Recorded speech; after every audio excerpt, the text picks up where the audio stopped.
Hello বন্ধুরা, কেমন আছেন? নিশ্চয়ই সবাই ভালো আছেন। কিছুদিন আগে আপনাদেরকে দেখিয়েছিলাম আমার শসার চারা ২ পাতাতে হয়েছে।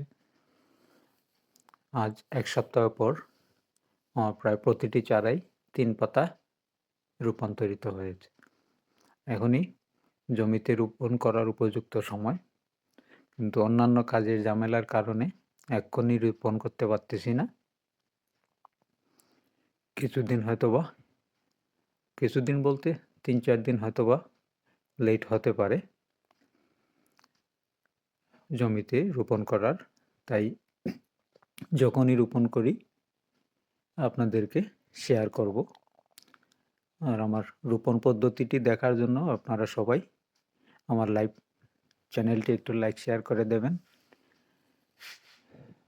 আমার ফেসবুক পেজটি একটু ফলো করবেন। ইউটিউব চ্যানেল একটু সাবস্ক্রাইব করে আমার পাশে থাকবেন, আমাকে একটু উৎসাহিত করবেন, যাতে আমি পরবর্তীতে উৎসাহিত হয়ে আপনাদের এইরকম আমার বিভিন্ন কাজের ভিডিওগুলো শেয়ার করতে পারি। আজ এই পর্যন্তই। সবাই ভালো থাকবেন, সুস্থ থাকবেন, আমার জন্য একটু দোয়া আশীর্বাদ করবেন। ধন্যবাদ সবাইকে। আবার দেখা হবে পরবর্তী আরেকটি ভিডিওতে।